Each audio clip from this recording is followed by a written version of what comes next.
आउज़ुबिल्लाहि मिनश्शैतानिर्रजीम बिस्मिल्लाहिर्रहमानिर्रहीम। आज हमने पढ़ना है बेटा हमारा LHV के पार्ट फर्स्ट के जो लेक्चर हैं, शॉर्ट नोट्स हैं इसकी। ये बुक्स बेटा ये पेज नंबर 19 से पढ़ना है। ये हमारी ऑब्स्टेटिक्स मिडवाइफरी की बुक है। तो आज इसका यूनिट 4 स्टार्ट करने लगे हैं। आज है ये प्रेगनेंसी, हमल। तो फीमेल का है बेटा, पता ही है सबको, प्रेगनेंसी का जब बच्चा यानी पैदा बनने की शुरुआत हो जाती है तो उस अमल को प्रेगनेंसी कहते हैं। इसकी डेफिनेशन देखते हैं बाकायदा, ये इम्पोर्टेंट है, आ सकता है आपका एग्जामिनेशन में। डेफिनेशन में आएगा, it is state of carrying a developing embryo. ये वो सूरत हाल है जिसमें ये इंतहाई मेडिकल के अल्फाज दे दिए हैं बेटा, अगर कोई ये याद कर लेगा तो कमाल ही हो जाएगा।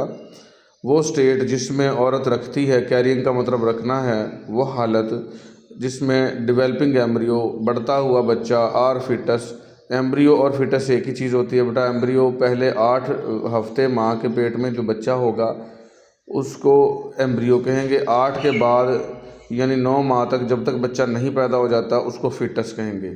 तो वो हालत जिसमें माँ एम्ब्रियो को या फिटस को कैरी करके रखती है, उठा के रखती है with in the female body, औरत अपने जिस्म के अंदर, इज़ कॉल्ड प्रेगनेंसी, उसको हमल कहते हैं।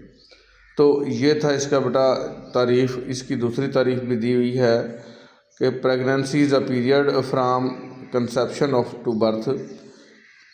प्रेगनेंसी वो दौरानिया है जब औरत माँ बनने की शुरुआत करती है, उसको क्या कहते हैं, कंसेप्शन। और जब माँ बन जाती है यानी बच्चे को जन्म दे देती है, उसके दरमियान का सारा पीरियड क्या कहलाता है, प्रेगनेंसी। ठीक है, कंसेप्शन जब हमल हो गया और बर्थ जब बच्चा पैदा हो गया, इसका सारा पीरियड यानी दौरानिया प्रेगनेंसी कहलाता है। After the egg is fertilised, जैसे ही एग फर्टिलाइज होता है बाय स्पर्म, स्पर्म के ज़रिए, ये सब बच्चों को पता ही है बेटा। फीमेल की बॉडी में एग बनते हैं और मर्द की तरफ से स्पर्म जाते हैं। जब उन दोनों का मिलाप हो जाता है तो उसको फर्टिलाइजेशन कहते हैं। तो यानी जब एग फर्टिलाइज हो जाएगा स्पर्म से, and then implanted in the lining of the uterus, और जब बच्चा दानी की लाइनिंग में वो इम्प्लांट हो जाएगा यानी बच्चा दानी में वो चिपक के खुराक हासिल करना शुरू कर देगा, बढ़ोतरी शुरू कर देगा 9 माह तक। इट डिवेल्प्स इनटू प्लेसेंटा, और इसकी प्लेसेंटा भी बन जाएगी। एंड एम्ब्रियो, फिर ये एम्ब्रियो बनेगा। एंड लेटर इनटू फिटस, और फिटस बन जाएगा। तो मैंने बताया पहले 8 हफ्ते तक का जो बच्चा होगा माँ के पेट में वो एम्ब्रियो कहलाएगा, उसके बाद क्या बन जाएगा, वो फिटस कहलाएगा। तो ये बात थी सारी की सारी बेटा। लफ्ज़ी तर्जमा बा मुहावरा कर देता हूँ। प्रेगनेंसी वो दौरानिया है जब माँ बच्चा बनने की शुरुआत करती है और उसके बाद बच्चे को जन्म देती है, तो ये सारा दौरानिया हमल कहलाता है। जब एग फर्टिलाइज हो जाता है स्पर्म के ज़रिए तो इसको हम कंसेप्शन कहते हैं, और फिर ये जाके बच्चादानी की दीवार के साथ चिपक के खुराक लेना शुरू कर देता है, और फिर प्लेसेंटा बन जाती है, एम्ब्रियो बन जाता है, और बाद में फिटस बन जाता है। तो ये सारा दौरानिया हमल कहलाता है। ठीक है, ड्यूरेशन ऑफ प्रेगनेंसी। अब प्रेगनेंसी का दौरानिया कितना होता है। The unborn baby spends around 38 weeks in the uterus. जो अभी बच्चा पैदा ना हुआ हो, माँ के पेट में ही हो, वो तकरीबन 38 हफ्ते जो है बच्चादानी में गुजारता है। But the average length of pregnancy और gestation is counted at 40 weeks. लेकिन प्रेगनेंसी, हमल का दौरानिया हम तकरीबन 40 हफ्ते गिनते हैं। प्रेगनेंसी भी हमल है बेटा और गेस्टेशन भी हमल है। तो गेस्टेशन का या प्रेगनेंसी का दौरानिया हम टोटल 40 हफ्ते गिनते हैं। Pregnancy is counted from first day of the women's last period. Pregnancy को हम काउंट करते हैं कि जैसे ही जो आखिरी मेंसेस उसके आए हैं, उसका आखिरी दिन जब था, उसके बाद से हम दौरानिया शुरू कर देते हैं कि इसको हमल हो गया है। तो ये क्या है बेटा, फर्स्ट ट्राइमेस्टर, ये ट्राइमेस्टर हैं, और कितने महीने होंगे इसमें और हफ्ते कितने होंगे। तो ये आम सादा सी बात है बेटा। इसके 3 ट्राइमेस्टर होते हैं, फर्स्ट ट्राइमेस्टर, सेकंड और थर्ड। तो पहले 3 हफ्ते का पहला ट्राइमेस्टर, अगले 3 हफ्ते का सेकंड ट्राइमेस्टर, उससे अगले 3 हफ्ते का थर्ड ट्राइमेस्टर। 9 माह की प्रेगनेंसी होती है, तो इन तीनों ट्राइमेस्टर को 3-3 माह पे डिवाइड कर दिया। यह आसान है बिल्कुल याद करना। तो पहले ट्राइमेस्टर में बेटा पहले 3 मंथ आएंगे, 1, 2 एंड 3, सबको पता है। सेकंड ट्राइमेस्टर में अगले 4, 5, 6 3 मंथ आएंगे। और थर्ड ट्राइमेस्टर में 7, 8 और 9 मंथ आएंगे। अगर वीक गिन लो तो हर महीने में 4 हफ्ते होते हैं बेटा।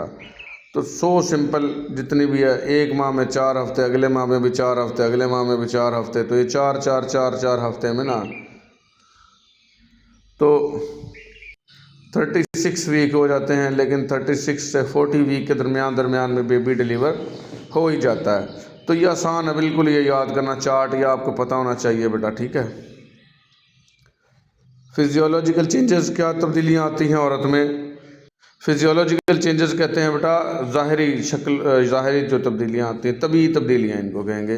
ड्यूरिंग प्रेगनेंसी, हमल के दौरान physiologically changes occur in whole body, उसके अंदर तभी तब्दीलियाँ आती हैं उसके पूरे जिस्म में, and particularly in the genital tract, और ख़ास तौर पर जो बच्चे के पैदाइश वाली जगह है, जेनिटल ट्रैक्ट उसको कहते हैं, उसमें तब्दीलियाँ आती हैं। तो फिर आ जाएगा बेटा डायग्नोसिस ऑफ प्रेगनेंसी, हमल को हम कैसे तशखीस करेंगे, क्या आया कि हमल हो गया है या नहीं हो गया। The diagnosis of early pregnancy is based primarily, जो तशखीस है हमल की, जो इब्तदाई दिन है उनकी, वो उसकी बुनियाद है primarily upon laboratory assessment of human chorionic gonadotrophin.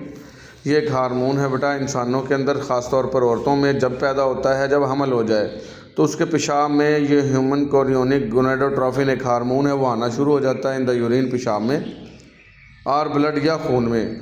तो आपने देखा होगा हमल चेक करने के लिए पेशाब टेस्ट करते हैं, वो एक स्ट्रिप होती है, उसमें डबो दें, तो वो अगर निशान बन जाए तो प्रेगनेंसी होती है, ना बने तो प्रेगनेंसी नहीं होती। वो असल में हमल चेक नहीं हो रहा होता, असल में वो चेक कर रहा होता chorionic gonadotrophin hormone. Chorionic gonadotrophin hormone आएगा ही तब जब हमल हो जाएगा। तो अगर ये हार्मोन आ रहा है इसका मतलब हमल भी हो चुका है, ठीक हो गया बेटा। बट अल्ट्रासोनोग्राफी, लेकिन आजकल अल्ट्रासाउंड से चेक करते हैं, उस तरीक़ाकार को हम अल्ट्रासोनोग्राफी कहते हैं।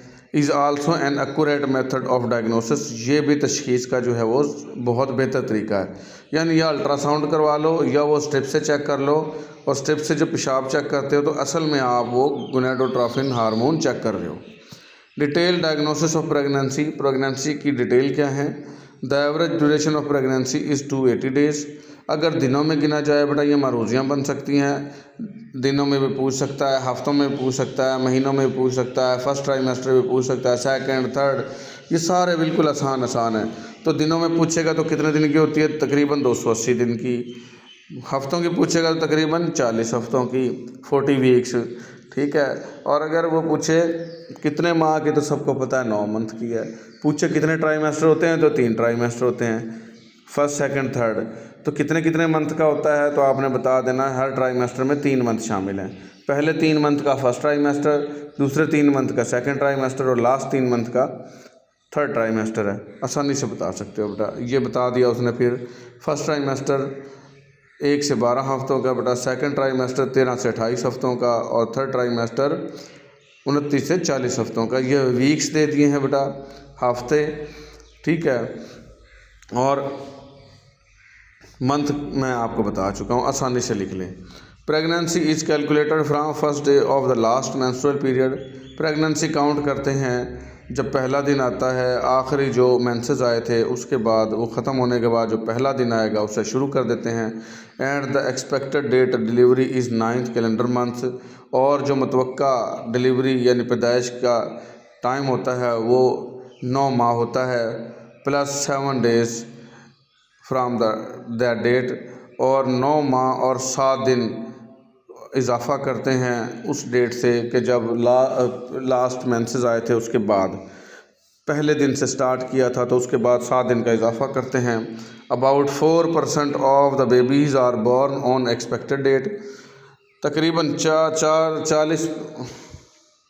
4% जो बच्चे हैं वो मुतवक्का डेट में पैदा हो जाते हैं, जो डॉक्टर लिख के देता है। अंदाज़ा होता है कि 9 माह में पैदा हो जाएगा। तकरीबन 4% बच्चे 100 में से वो पैदा हो जाते हैं। 70% are born within 2 weeks of the expected date. जो एक्सपेक्टेड डेट दी होती है तकरीबन 70% बच्चे उसी डेट के अंदर पैदा हो जाते हैं। इन आवर कंट्री, हमारे मुल्क में about 25% of the babies are premature, तकरीबन 25% बच्चे जो हैं वो अधूरे पैदा होते हैं। प्री मेच्योर का मतलब अधूरा बच्चा पैदा होना। तो ये 100 बन जाएगा बेटा सारा का सारा, ठीक है। Relationship of the foetus to the uterus and pelvis, ताल्लुक़ क्या होता है बेटा बच्चे का और माँ की बच्चादानी का क्या ताल्लुक़ होता है, और पेल्विस का। ये बेटा फीटस माँ के पेट में बच्चे को कहेंगे, यूट्रस बच्चादानी को कहेंगे, और पेल्विस उस जगह को कहेंगे जहाँ से बच्चे ने पैदा होना है। कूलों के दरमियान में ये हड्डी का एक गोल वो है बेटा पेल्विस। तो ये मैं दिखाता हूँ आपको। तो ये ताल्लुक़ क्या है, ये देख लें बेटा, ये बच्चादानी है, यहाँ बेबी होगा, ठीक है। ये जो है फीटस है, और ये जो है बेटा जिस जगह पे ये है ये पेल्विस है, ठीक है। ये मुख्तलिफ़ चीज़ों प्रेजेंटेशन है बच्चे की। तो इसका ताल्लुक़ क्या है, बच्चा जो है इस पेल्विस से, ये देखें ये ब्रीच प्रेजेंटेशन है, कूलों के बल बच्चा है, ठीक है। ये इसकी एक लेग फ्रंट पे है, इसको फुटलिंग ब्रीच कहते हैं। तो इनका आपस में ताल्लुक़ है बच्चादानी का, बच्चे का और इस पेल्विस का। तो ये क्या ताल्लुक़ है ये हम पढ़ते हैं। तो फर्स्ट चीज़ आ जाएगी बेटा प्रेजेंटेशन। प्रेजेंटेशन कहेंगे, प्रेजेंटेशन तो कहते हैं हाज़िरी होना, लेकिन यहाँ मेडिकल की टर्म में प्रेजेंटेशन कहेंगे बच्चा जिस पोजीशन में इस पेल्विस पे मौजूद है उस हालत को हम क्या कहेंगे, presentation. The part of the foetus, बच्चे का वो हिस्सा that lies over the pelvic inlet, जो पेल्विक इनलेट के ऊपर मौजूद होगा, and occupies the lower pole of the uterus, और जो यूट्रस का बच्चादानी के लोअर पोल पे जिस सूरत में वो मौजूद होगा, is called relationship to of the foetus. इसको हम फीटस का ताल्लुक़ कहेंगे माँ के साथ। और details relationship of the foetus to the uterus and pelvis, ये इसको हम कहेंगे डिटेल में लेंगे इसको हम कि फीटस बच्चे का यूट्रस और पेल्विस के साथ क्या ताल्लुक़ है। फर्स्ट ऑफ ऑल आ जाएगा लाई बेटा। लाई कहते हैं किस तरह से मौजूद है। The lie is the relation of the long axis of the foetus. Lie का मतलब है बेटा जो बड़ा हिस्सा है फीटस का, to the long axis of the uterus, और यूट्रस बच्चादानी के लॉन्ग एक्सिस में जो मौजूद है।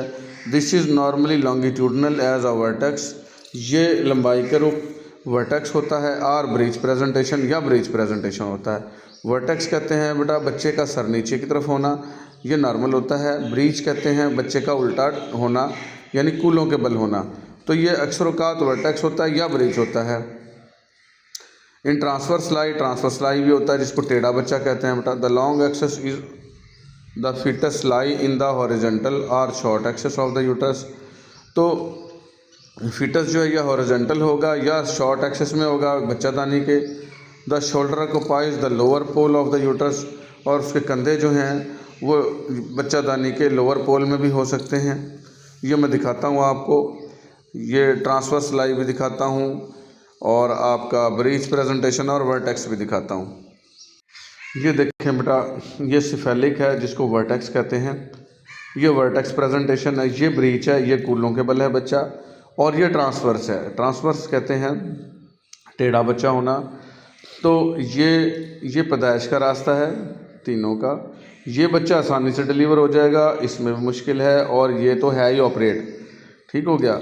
ये साथ में प्लेसेंटा होती है बेटा, जो माँ से सारी की सारी खुराक लेके बच्चे को इस अम्बिलिकल कॉर्ड के ज़रिए पेट से होते हुए सारा ऑक्सीजन और ख़ुराक पहुँचा रही होती है, ठीक हो गया। तो आपने देख लिया बेटा यहाँ पे ब्रीच प्रेजेंटेशन यानी कूलों वाली भी देख ली, वर्टेक्स भी देख ली, और ट्रांसवर्स लाई भी देख लिया। द एटीट्यूड आ जाएगा is the relation of the foetal head, ये ताल्लुक़ है बच्चे के सर का, एंड लिम्स और लिम्स का। लिम्स कहते हैं बेटा टांगें और बाजू, वो लिम्ब कहलाती हैं। बाजुओं को हम अपर लिम्ब कहते हैं, टांगों को हम लोअर लिम्ब कहते हैं। टू द ट्रंक और धड़ का ऑफ द फीटस, बच्चे का। तो क्या ताल्लुक़ है बच्चे के सर का, उसकी टांगों हाथों का, उसके धड़ का, क्या ताल्लुक़ है आपस में। The presentation is the part of the foetus, presentation वो हिस्सा है बच्चे का which lie on the lower pole of the uterus, जो बच्चादानी के निचली साइड पे होगा, और एट द पेल्विक ब्रिम या पेल्विक ब्रिम पे होगा, इज़ नोन एज प्रेजेंटेशन, उसको हम प्रेजेंटेशन कहेंगे। दिस में भी वर्टेक्स, ये वर्टेक्स हो सकता है, ब्रीच हो सकता है, ब्रो आई ब्रो उसकी बच्चे की सामने हो सकती है पैदाइश के रास्ते में, फेस या चेहरा हो सकता है, आर शोल्डर या उसके कंधे हो सकते हैं। ये मैं अभी सारा दिखा के आया हूँ आपको बेटा। ये 3 मैंने दिखा दिए थे, वर्टेक्स दिखाया, ब्रीच दिखाया, ठीक है, और उसके बाद मैंने आपको वो यहाँ पे ट्रांसवर्स भी दिखाया। ये ब्रो, फेस और शोल्डर दिखाता हूँ आपको, ये भी प्रेजेंटेशन होती है। एक हो गया सिफेलिक प्रेजेंटेशन और वर्टेक्स, ब्रो एंड फेस, ये मैं दिखाता हूँ। सिफेलिक में दिखा के आया हूँ, यानी जिसको मैंने वर्टेक्स भी दिखाया, ब्रो और फेस भी दिखा देता हूँ। ये देखें बेटा, अगर बच्चा ये देखें, ये सर है नीचे तो ये वर्टेक्स प्रेजेंटेशन है। ये देखें, ये आईब्रो, यहाँ से आईब्रो है तो ये ब्रो प्रेजेंटेशन है। और ये बिल्कुल देखें, इसमें ये चेहरा नाक ही सामने आ गए तो इसको हम फेस प्रेजेंटेशन कहते हैं। ये देखें बेटा, ये ब्रिम है जहाँ से बच्चा पैदा होगा। ये देखें, ये कंप्लीट इन्फ्लेक्शन है, ये मॉडरेट इन्फ्लेक्शन है, ये पुअर फ्लेक्शन है, ये फुल फ्लेक्शन है। और ये ब्रिम है बेटा, ये गोल, ये देखें, ये कूल्हे की हड्डियों का कि ये बच्चा कैसे होगा। अगर ये है तो सामने से ये ऐसे नज़र आएगा, ये वाली प्रेजेंटेशन तो पैदाइश के रास्ते में ऐसे नज़र आएगा, पुअर फ्लेक्शन वाला ऐसे नज़र आएगा, उसकी नाक नज़र आ रही होगी। और ये फेस प्रेजेंटेशन तो ये सामने चेहरा ही नज़र आ रहा होगा बच्चे का। तो ये मुख्तलिफ जो है, ये देखें यहाँ पे लिखा हुआ भी है, ये थोड़ा सा नीचे करके देखें, इसको हम वर्टेक्स प्रेजेंटेशन कहते हैं। ये सबसे अच्छी है, पहले वाली, ये वाली, ये लिखा हुआ भी ऊपर। और ये दूसरी वाली मिलिटरी कहलाती है। ये ब्रो प्रेजेंटेशन। और लास्ट वाली जो ये है, ये फेस प्रेजेंटेशन है। ये प्रेजेंटेशन है बेटा, आपको याद होनी चाहिए सारी की सारी। वो मैंने छोटा करके इसलिए दिखाया, उनके ऊपर ये लिखा हुआ था इनकी बातें सारी। तो प्रेजेंटेशन इज़ अ पार्ट, अच्छा ये हो गया हमारा। फिर आ जाएगा डायामीटर बेटा। It is the part of the presentation. ये पार्ट, वो हिस्सा जो मौजूद है बच्चे का, विच डिटरमाइंस द पोजीशन, जो पोजीशन बता रहा है कि ये बच्चा आया वर्टेक्स है या क्या है। इन वर्टेक्स क्या था, जिसमें सर नीचे था बेटा। The presentation of the diameter is the occiput. Presentation क्या है, हो सकता है वो ऑक्सीपुट हो। ऑक्सीपुट कहते हैं पिछला हिस्सा बच्चे का। इन ब्रीच प्रेजेंटेशन, अगर बच्चा उल्टा है, कूलों के बल है, इट इज़ द सैक्रम, बच्चे का सैक्रम पार्ट हो सकता है।